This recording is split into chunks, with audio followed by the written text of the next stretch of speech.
বন্ধুরা, এই মুহূর্তে গুরুত্বপূর্ণ আবহাওয়ার আপডেটের সঙ্গে আমরা চলে আসলাম। যেমনটা আপডেট দিয়েছিলাম অক্ষরে অক্ষরে মিলে যাচ্ছে। ইতিমধ্যেই আবারও ভারী বৃষ্টির কথা জানিয়ে দিল আবহাওয়া অফিস অর্থাৎ মৌসুম ভবনের তরফ থেকে। গাঙ্গেয় দক্ষিণবঙ্গ সমেত উত্তরবঙ্গের বিভিন্ন জেলায় জেলায় কিন্তু এবারে আবারও নতুন করে নিম্নচাপ আসতে চলেছে। বর্তমানে নিম্নচাপ তো বৃষ্টি হচ্ছেই, গতকালও বৃষ্টি হয়েছে এবং আজ সারাদিনও বৃষ্টি হয়েছে। তবে সন্ধ্যার পর থেকে একটু একটু করে কমতে না কমতেই আবারও নতুন আপডেট উঠে আসছে, যেই আপডেট অনুযায়ী যেটা আপনাদেরকে আমরা গত কয়েকদিন ধরেই তুলে ধরছি যে আবারও নতুন নিম্নচাপ আসবে, যার ফলে আবারও বৃষ্টির পরিমাণ কিন্তু বাড়বে। অবশেষে আবহাওয়া দপ্তরের তরফ থেকে আবারও নতুন করে ভারী বৃষ্টির হলুদ সতর্কতা জানিয়ে দিল উত্তর এবং দক্ষিণ দুই বাংলা জুড়ে।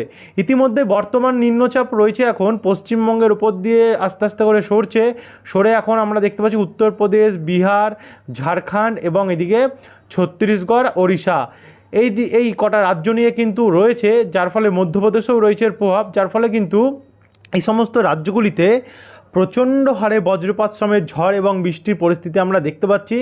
এখন আবার নতুন করে মেঘ উঠছে। পাশাপাশি আমাদের পশ্চিমবঙ্গের গাঙ্গেয় দক্ষিণবঙ্গে কখনো কখনো মেঘ উঠছে, যেমন বাঁকুড়া, দুর্গাপুর, আসানসোল, বেলডাঙ্গা, করিমপুর এদিকগুলোতে বর্তমানে আমরা দেখতে পাচ্ছি মেঘ উঠেছে দুর্গাপুরের আশেপাশে। এদিকে আবার ওপারে রাজশাহী, মেহেরপুর হয়ে কালাই, ময়মনসিংহ, সিলেট অর্থাৎ বাংলাদেশ এবং ত্রিপুরা নিয়েও কিন্তু অনেকটাই মেঘ উঠেছে। উত্তরবঙ্গে আপাতত মেঘলা আকাশই আমরা দেখতে পাচ্ছি। তো চলুন আপনাদেরকে দেখাই আজ তো প্রভাব পড়েছে, আগামীকাল কোথায় কোথায় কত মিলিমিটার বৃষ্টি হতে পারে এবং নতুন নিম্নচাপে কবে থেকে বৃষ্টি আরম্ভ হবে, কোন কোন জেলাগুলিতে হলুদ সতর্কতা জানাচ্ছে মৌসুম ভবনের তরফ থেকে। আবহাওয়া দপ্তরের প্রেস বিজ্ঞপ্তি আপনাদের কাছে আমরা তুলে ধরবো। তো ভিডিওটিকে আপনারা বিনা স্কিপ করে অবশ্যই শুরু থেকে শেষ পর্যন্ত দেখতে থাকুন। ভিডিওটি কোন জেলা থেকে দেখছেন নিচে কমেন্ট বক্সে জানাতে ভুলবেন না আপনাদের জেলার আবহাওয়ার পরিস্থিতি। আর ভালো লাগলে লাইক করে দিয়ে চ্যানেলটিকে সাবস্ক্রাইব করে রাখতে ভুলবেন না। তো চলুন এবারে ভিডিওটিকে শুরু করি। বঙ্গোপসাগরের যদি কন্ডিশনটা দেখে দেখুন, উত্তর মধ্যভাগে কিন্তু এইখান থেকে কিন্তু বারবার করে নিম্নচাপ বা ঘূর্ণাবর্তের শুরু হচ্ছে। কারণ বঙ্গোপসাগরে যে নিম্নচাপ তৈরি প্রক্রিয়া, যে নিম্নচাপের পরিস্থিতি সেটা কিন্তু অনুকূল আছে। এর কারণেই কিন্তু এখানে বারবার করে নিম্নচাপ তৈরি হওয়ার পরিস্থিতি আমরা দেখতে পাচ্ছি। এবার আপনাদেরকে যদি আমরা একবার বায়ুর ঝাপটা মোডে নিয়ে যাই, কারণ নতুন নিম্নচাপ তো আসছে, তো বায়ুর ঝাপটা মোড অনুযায়ী আমরা দেখতে পাচ্ছি দমকা ঝড় কিন্তু বইছে উপকূলগুলিতে। কলকাতার ওপরেও যেমন ঝড় বৃষ্টি হচ্ছে, তার পাশাপাশি দমকা ঝড় বইছে। কিন্তু আমরা যদি এটাকে একটু এগিয়ে নিয়ে যাই, আগামীকালও একটু ঝড় বইবে, কিন্তু আমরা 20 তারিখের পর থেকে যদি দেখি 22-23 তারিখ থেকে, কারণ 22-23 তারিখ থেকে আবার নতুন করে যেহেতু নিম্নচাপ তৈরি হচ্ছে, সেই মতনই সমুদ্রের পরিস্থিতিটাও চেঞ্জেস আসছে। এবং এখান থেকে একটু একটু করে গিয়ে আমরা যদি রবিবার 23 তারিখে কন্ডিশনটা দেখি, তো 23 তারিখ থেকে 24 তারিখের মধ্যে দেখুন এই বঙ্গোপসাগরের উত্তর মধ্যভাগে দেখুন এখানে পরিবর্তন ভালো মতনই হয়েছে এবং বেশ শক্তিশালী দমকা ঝড়ার বেগ আমরা এই জায়গাগুলোর মধ্যে দেখতে পাচ্ছি। কিন্তু এখান থেকে আমরা যদি এবার 25 তারিখে 26 তারিখের মধ্যে যাই, তো 26-27 তারিখের মধ্যে কিন্তু এটা আমাদের বাংলামুখী হচ্ছে, অর্থাৎ বাংলার দিকে কিছুটা যাচ্ছে। এর কারণে উপকূল সাইডগুলোতে সমুদ্র থাকবে উত্তাল, আন্দামান এবং নিকোবর দ্বীপপুঞ্জ, পাশাপাশি এদিকে ওড়িশা, অন্ধ্র উপকূল, চেন্নাই এদিকগুলোতেও কিন্তু সমুদ্র প্রচণ্ড পরিমাণে উত্তাল থাকবে। তার জন্য যারা মৎস্যজীবী ভাইরা আছে তাদের জন্য অবশ্যই সতর্কতা থাকছে, যাতে গভীর সমুদ্রে কিন্তু তারা না যায়। দেখুন ভারতের আমাদের পূর্ব দিকের পাশাপাশি পশ্চিম ভাগেও কিন্তু প্রভাব ভালো মতনই রয়েছে। এদিকে গুজরাট, মহারাষ্ট্র, গোয়া এই সমস্ত রাজ্যগুলিতেও কিন্তু উপকূলের সাইডগুলোতে ব্যাপক হারে মৌসুমি বায়ু প্রবেশ করার ফলে এখানে দমকা ঝড়ার বেগ আমরা অনেকটাই দেখতে পাচ্ছি ঝড় বৃষ্টির কারণে। তো এই হচ্ছে পুরো জায়গার পুরো ভারতের ম্যাপটার কি পরিস্থিতি রয়েছে, আমরা প্রত্যেকটা রাজ্যেরই কিন্তু অধিকাংশ জায়গার পরিস্থিতি তুলে ধরলাম। এবার আপনাদেরকে নিয়ে যাবো আমরা বজ্রবিদ্যুৎ মোডে সরাসরি দেখাবো যে আগামীকাল থেকে কোথায় কোথায় কতটা বৃষ্টি হতে পারে। বুধবার 19 তারিখ থেকে যদি আমরা দেখা শুরু করছি, 19 তারিখে ভোরবেলা থেকে কি বৃষ্টি আরম্ভ হওয়ার চান্স রয়েছে? না, ভোরবেলা তো নেই, কিন্তু দুপুরবেলার পর থেকে কিন্তু বৃষ্টি আরম্ভ হতে পারে। আমরা আসছি নতুন নিম্নচাপে, তার আগে আমরা এটা দেখিয়ে দিই। দেখুন এখানে দুপুরবেলা থেকে আমরা কলকাতা, খড়দা, চন্দননগর, ব্যারাকপুর, মাসাদ, জঙ্গলপাড়া, জগৎবল্লভপুর, আমতা, দাসঘরা, কলকাতা, নিউ টাউন, ইছাপুর, পলতা হয়ে কাঁচরাপাড়া, নাগরখাড়া, বনগাঁ, উত্তর চব্বিশ পরগনার এদিকগুলোতে বৃষ্টি রয়েছে। পাশাপাশি এখানে নদিয়া হয়ে এখানে বেলডাঙ্গা, মুর্শিদাবাদের বহরমপুর, করিমপুর সাইড হয়ে পশ্চিম বর্ধমান, এদিকে দুর্গাপুর, গোসকারা, তার পাশাপাশি বীরভূমের বোলপুর, চিউড়ি, আসানসোল, চিত্তরঞ্জন হালকা মাঝারি বৃষ্টি হবে। বাঁকুড়া, পুরুলিয়াতে মাঝারি মানে বৃষ্টি হবে। এদিকে চাকুলিয়াতেও ভারী বৃষ্টি কোথাও কোথাও সম্ভাবনা দেখতে পাচ্ছি। ঝাড়গ্রাম, খড়গপুর, বালিচক, তমলুক, কোলাঘাটেও আমরা মাঝারি মানের বৃষ্টি দেখতে পাচ্ছি। এদিকে আবারও বরিশাল, খুলনা, সাতক্ষীরা, যশোর, ঢাকা, কাপাসিয়া, কুমিল্লা, চিটাগং, মহেশখালী এদিকেও অনেকটা প্রভাব রয়েছে।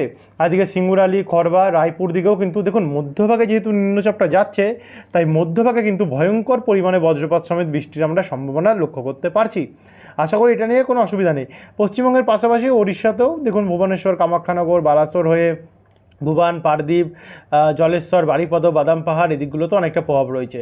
এবার আপনাদেরকে সরাসরি 19 তারিখে রাত্রেবেলাটায় নিয়ে যাব। তো রাত্রেবেলা গিয়ে দেখুন বৃষ্টির পরিমাণ কমে যাবে গিয়ে, কিন্তু এরপর আমরা গভীর রাত্রে যাব। গভীর রাত্রে বৃষ্টি কমছে দক্ষিণবঙ্গে, কিন্তু উত্তরবঙ্গে বৃষ্টি বাড়ছে। আমরা আসছি দক্ষিণবঙ্গে এখনই। তো উত্তরবঙ্গে শিলিগুড়ি, কোচবিহার, আলিপুরদুয়ার, উত্তর দিনাজপুর, দক্ষিণ দিনাজপুর এদিকগুলোতে ব্যাপক প্রভাব পড়বে। পাশাপাশি রংপুর, ময়মনসিংহ, সিলেটে, বাংলাদেশেও এর প্রভাবটা অনেকটাই থাকবে। এদিকে মধ্যভাগে ভয়াবহ প্রভাব দেখতে পাচ্ছি আমরা বৃষ্টির। যদি মিলিমিটার মাপাই আপনারা দেখুন 70 মিলিমিটার, 80 মিলিমিটার ছাড়িয়ে চলে যাচ্ছে কিন্তু বৃষ্টির পরিমাণ। এই হচ্ছে পরিস্থিতি দেখা যাচ্ছে। পাশাপাশি আপনাদেরকে আমরা নিয়ে যাব সরাসরি 22 তারিখে বৃহস্পতিবারে। তো বৃহস্পতিবারে তো 20 তারিখে বৃহস্পতিবারে তো বৃষ্টি আছে, সেটা আপনাদেরকে দেখাবো। তার আগে আপনাদেরকে আবহাওয়া দপ্তরের প্রেস বার্তাতে নিয়ে যাব, সেটা দেখিয়ে তারপর এখানে এসে নিয়ে আসছি। আবহাওয়া দপ্তরের লেটেস্ট প্রেস বার্তাতে আপনাদেরকে নিয়ে আসলাম আমরা। চলুন এবার দেখে নিই। 19 আগস্ট ভারী থেকে ভারী বৃষ্টির হলুদ সতর্কতা উত্তরবঙ্গে জারি করা হয়েছে। 20 আগস্টেই তো সেম পরিস্থিতি, ভারী বৃষ্টি হলুদ সতর্কতা জারি থাকবে। 21 তারিখেও কিন্তু শুধু ভারী বৃষ্টি হলুদ সতর্কতা জারি থাকবে। 22 তারিখেও একই কন্ডিশন থাকবে। 23 তারিখটা শুধু কোনো ওয়ার্নিং দেওয়া হয়নি, কিন্তু আবার 24 তারিখে কিন্তু ভারী বৃষ্টির আমরা সম্ভাবনা দেখতে পাচ্ছি। তবে 23 তারিখে দেওয়া হয়নি মানে যে 23 তারিখে পরবর্তীকালে আপডেটে পরিবর্তন আসবে না এমনটি নয়, পরিবর্তন আসবে, এবং পরিবর্তন আসলে আপনাদেরকে আমরা নতুন আপডেটের মাধ্যমে জানিয়ে দেবো, কারণ আবহাওয়া পরিবর্তনশীল। এবার যাই দক্ষিণবঙ্গে। দক্ষিণবঙ্গে আপাতত 18 তারিখে তো হলুদ সতর্কতা থাকছে ভারী বৃষ্টি, যেটা হয়েছে। 19-20-তে আপাতত হলুদ সতর্কতা নেই, থান্ডারস্টর্ম, লাইটনিং অ্যাক্টিভিটির সতর্কতা থাকছে, এবং 21 এবং 22-এ কোনো ওয়ার্নিংই নেই। আর ফের দেখুন নতুন করে নিম্নচাপের ফলে 23 তারিখ থেকে আবারও ভারী বৃষ্টি, 24 তারিখ থেকে কিন্তু আবারও ভারী বৃষ্টি, দুদিন হলুদ সতর্কতা আবহাওয়া দপ্তর জারি করেছে। যেহেতু লাস্ট 24 তারিখ অবধি পাচ্ছি, এরপরে 25-26গুলো পাবো, সেই দিনগুলোতে সতর্কতা থাকবে, সেগুলো আপনাদেরকে আমরা পরবর্তী আপডেটে জানিয়ে দেবো। আর এই দিনগুলোতে যে সতর্কতা নেই মানে এমনটি থাকবে না এমনটিও নয়, এগুলোতে পরিবর্তন আসবে। যদি পরিবর্তন আসে আপনাদেরকে আমরা তুলে ধরে দেবো, জানিয়ে দেবো। তো চলুন এবারে উইন্ডি থেকে আরও বিস্তারিতটা আপনাদের কাছে আমরা তুলে ধরি নতুন নিম্নচাপের ব্যাপারে। এবার আপনাদেরকে সরাসরি 20 তারিখে তো দেখাচ্ছি যে 20 তারিখে কোথায় কোথায় বৃষ্টি হবে। 20 তারিখে নদিয়াতে যেমন ভারী বৃষ্টির সম্ভাবনা থাকছে, কোথাও কোথাও মাঝারি ভারী বৃষ্টি, মেমারি, তারপর হচ্ছে মন্তেশ্বর, পাতলি, মুড়াগাছা, দেবগ্রাম, পাশাপাশি শান্তিপুর, কৃষ্ণনগর, বনগাঁ, এদিকে মাঝারি হালকা মাঝারি বৃষ্টি হতে পারে কলকাতা, পানিহাটি, ব্যারাকপুর, হাবড়া, স্বরূপনগর, বাদুড়িয়া সমেত এখানে মাসাদ, সিঙ্গুর, আমতা, বজবজ, বাগনান, খানাকুল, কোলাঘাট হয়ে চন্দ্রকোনা, বিষ্ণুপুর, জঙ্গলপাড়া, ঝাড়গ্রাম হয়ে এদিকে চাকুলিয়া, বালিচক, বেলদা হয়ে জয়নগর, গোসাবা, পাশাপাশি দুর্গাপুর, আসানসোল, বিষ্ণুপুর, বাঁকুড়া হয়ে বোলপুর, বেলডাঙ্গা, বহরমপুর, আজিমগঞ্জ, রামপুরহাট এই দিকগুলোতে অনেকটা বৃষ্টি হবে। এদিকে ঢাকা, কাপাসিয়া, নাগেরপুর হয়ে মেহেরপুর, সাতক্ষীরা, শ্যামনগর, বরিশাল, মাদারীপুর, ফরিদপুর, কুমিল্লা, সেনবাগ, চিটাগং, মহেশখালী বাংলাদেশেও কিন্তু অনেকটা প্রভাব পড়বে। পাশাপাশি আগরতলা, অম্বাসা, ত্রিপুরার আমারপুর এদিকগুলোতেও কিন্তু অনেকটাই প্রভাব আমরা ঝড় বৃষ্টি দেখতে পাচ্ছি। তারপর আমরা আপনাদেরকে 21 তারিখে তো দেখালাম পরিস্থিতিটা, এরপর নিয়ে যাবো 22 তারিখে। 22 তারিখে দেখুন ভোরবেলা থেকে উত্তরবঙ্গে বৃষ্টি আরম্ভ হবে, এবং আস্তে আস্তে করে এই বৃষ্টি দক্ষিণবঙ্গে সকাল 10টার পর থেকে বাড়বে এবং ভারী বৃষ্টির সম্ভাবনা কোথাও কোথাও রয়েছে, যেমন মুর্শিদাবাদের দিকটায় এবং বহরমপুরের দিকটাতে ভারী বৃষ্টি রয়েছে। এদিকে পূর্ব বর্ধমান, নদিয়াতে মাঝারি মানের বৃষ্টি রয়েছে। কলকাতার ওপরেও কিন্তু মাঝারি মানের বৃষ্টি রয়েছে। কলকাতা বারুইপুর, জয়নগর হয়ে খড়দা, চন্দননগর, আরামবাগ, কোলাঘাট, বালিচক, তমলুক, কন্টাই, বেলদা এই দিকগুলোতে। পাশাপাশি যশোর, সাতক্ষীরা, শ্যামনগর, মাঠবেড়িয়া, খুলনা, শৈলকুপা, মেহেরপুর, রাজশাহী এই দিকগুলোতেও বৃষ্টি হবে। তো তারপরে একটু এগিয়ে যদি যাই, এগিয়ে গিয়ে 22 তারিখের থেকে দেখি, তো 22 তারিখেও দেখুন ভারী বৃষ্টির সম্ভাবনা কিন্তু কলকাতার ওপরে আমরা দেখতে পাচ্ছি। কলকাতা, বজবজ, কোলাঘাট, তমলুক, আমতা, ঘাটাল, খানাকুল, আরামবাগ হয়ে এদিকে কলকাতার উত্তরভাগ যেমন পানিহাটি, বালি, ডানকুনি, সিঙ্গুর, গঙ্গাধরপুর, চন্দননগর, কাঁচরাপাড়া, মাগরা, হরিণঘাটা এদিকগুলোতে অনেকটা প্রভাব পড়বে। এদিকে দাসগড়া, জগৎবল্লভপুর, আরামবাগ হয়ে উত্তর 24 পরগনা, স্বরূপনগর, বাদুড়িয়া এদিকগুলোতেও বৃষ্টি হবে। এদিকে নদিয়াতেও বৃষ্টি রয়েছে। পাশাপাশি পশ্চিম বর্ধমান, দুর্গাপুর, সোনামুখী, বিষ্ণুপুর হয়ে বোলপুর, সিউড়ি, বহরমপুর, ডোমকল, করিমপুর, আজিমগঞ্জ এদিকগুলোতে প্রভাব রয়েছে। মালদা দিকেও বৃষ্টি রয়েছে। এদিকে খড়গপুর, ঝাড়গ্রাম, চাকুলিয়া, গোয়ালতর, হলদিয়া, জয়নগর, গোসাবা এদিকগুলোতেও আমরা বৃষ্টির পরিস্থিতি দেখতে পাচ্ছি। এদিকে খুলনা, বরিশাল দিকেও কিন্তু আমরা বৃষ্টির সম্ভাবনা দেখতে পাচ্ছি। তারপর একটু এগিয়ে যাব 23 তারিখে। 23 তারিখে কিন্তু যেহেতু নিম্নচাপ আসছে, দেখুন ভারী থেকে অতি ভারী বৃষ্টির সম্ভাবনা কিন্তু আমরা 23 তারিখে দেখতে পাচ্ছি। অর্থাৎ আবহাওয়ার আপডেটে পরিবর্তন আসবেই, যেটা আমরা দেখতে পাচ্ছি নতুন আপডেট অনুযায়ী। কলকাতার দক্ষিণভাগে এবং পূর্ব মেদিনীপুর এই এবং দক্ষিণ 24 পরগনা নিয়ে কিন্তু ভারী থেকে অতি ভারী বৃষ্টি থাকবে। পাশাপাশি মাঝারি ভারী বৃষ্টি তো চলবে। এবং 24 তারিখে যদি যাই, তো 24 তারিখেও কিন্তু অনেকটাই প্রভাব আমরা দেখতে পাচ্ছি থাকতে পারে। পাশাপাশি 25 তারিখ মঙ্গলবার এই দিনটাতেও কিন্তু অনেকটাই বৃষ্টি, ঝড় বৃষ্টির সম্ভাবনা আমরা পুরো পূর্ব ভারতের রাজ্যগুলি নিয়ে আমরা দেখতে পাচ্ছি।